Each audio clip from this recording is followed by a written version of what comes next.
Good morning. I'm Jay Baisley, your town supervisor, and we started a new series inside Town Hall.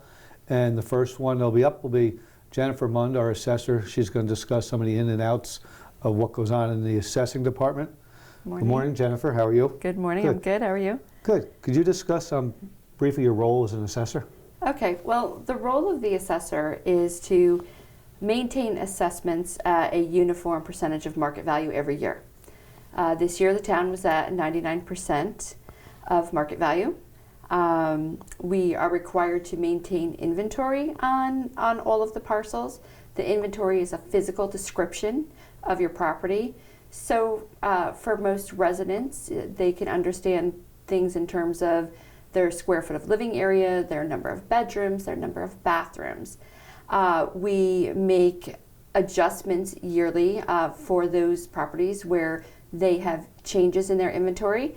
Say you take out a building permit to put an addition on your house, you complete it. We would then go out, we would collect that new inventory, put it on your assessment record, and revalue your property based on the improvements that you made to your property. All of this work results in the production of our assessment roll. The tentative assessment roll is always available on May 1st, and I always recommend to everybody to review your inventory, to review your assessment, and also on that tentative assessment roll is your exemptions information. And I always recommend, again, you take a look, make sure the exemptions that you are expecting to see are on there, and if they're not, that's a time for you to reach out to my office so we can look into the matter. Jennifer, it's good you reach out to your office. A lot of people come to Town Hall, they don't understand what the receiver taxes role is, the assessor's role, who actually does it. Could you give us an idea of when they come to you, some of the assessments and some of the exemptions they could possibly find if they come down to you?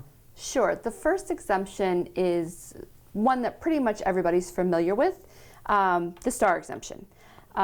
There is the basic STAR exemption, which pretty much everybody is eligible for. And then there is the enhanced STAR exemption. That is for property owners who are 65 and over. In the year that you are turning 65, come into my office before March 1st if you're going to apply for your enhanced STAR exemption. Something to keep in mind, though, is if you're going to apply for the basic or the enhanced STAR exemption, you must have had that exemption for the 2015-16 school year. The program has changed. In 2015, the state changed the program to a STAR credit program. There is still a basic, there is still an enhanced for people over 65 years old, but the application process is different. You must apply through the New York State Department of Taxation and Finance. You can do that by calling 518-457-2036, or you can apply at www.tax.ny.gov/STAR.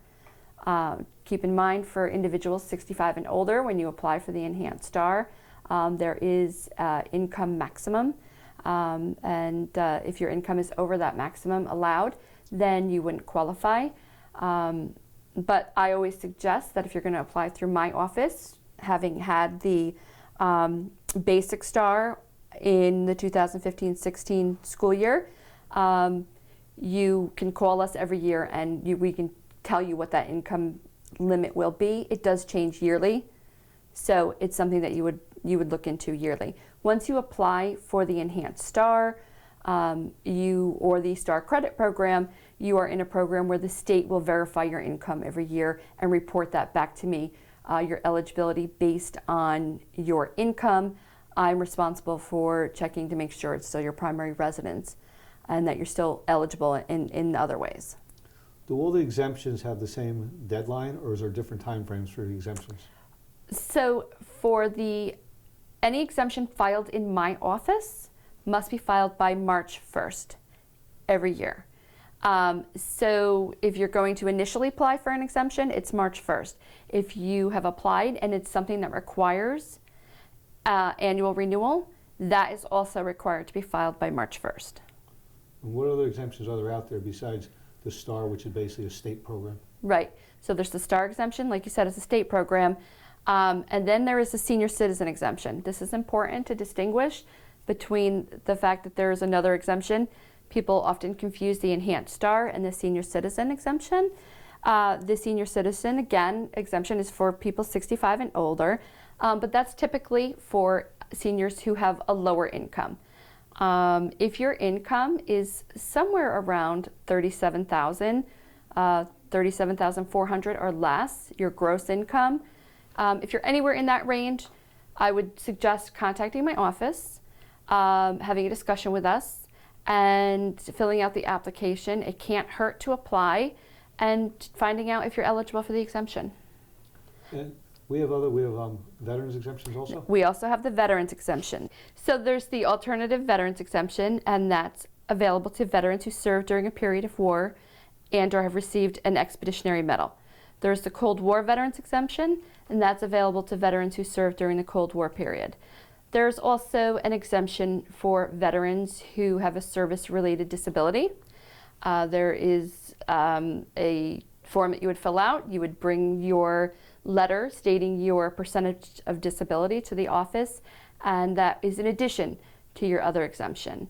Also, if you were a combat veteran, there is an additional portion that can be added to your exemption for your combat. What I suggest is that you contact the office. The applications are available in my office. You can also print them off offline.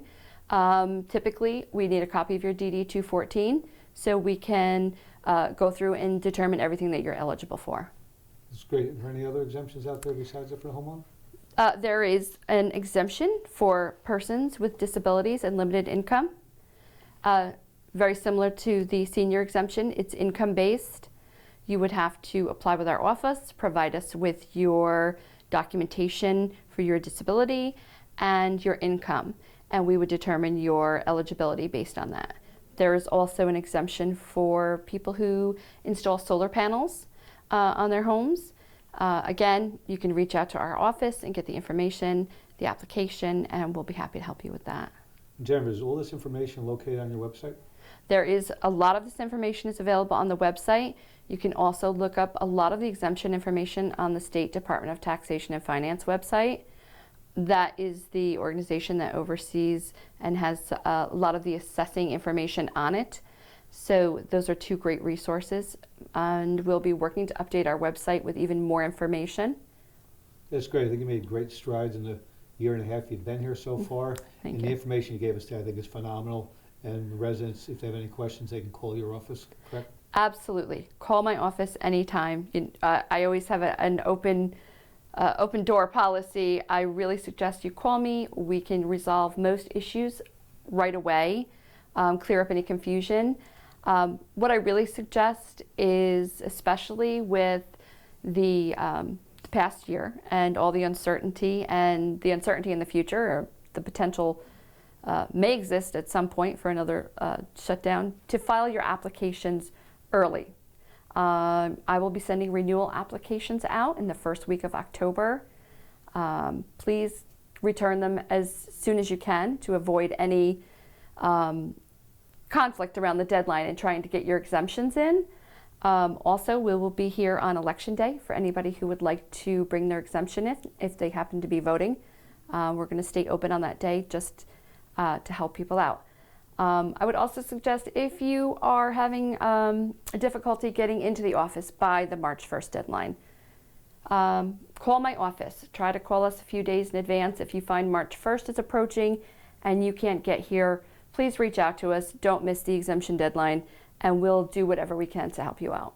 Well, again, thank you for being open on Election Day this year. Town Hall is usually closed, so this is a great opportunity for residents that are coming in as they vote to come downstairs and have that extra special time and an extra day that gives you more time to spend with the residents. I think this is fantastic that you've done that. Second year you did it, and last year you had a great turnout. I think this is We did. We're happy to do it.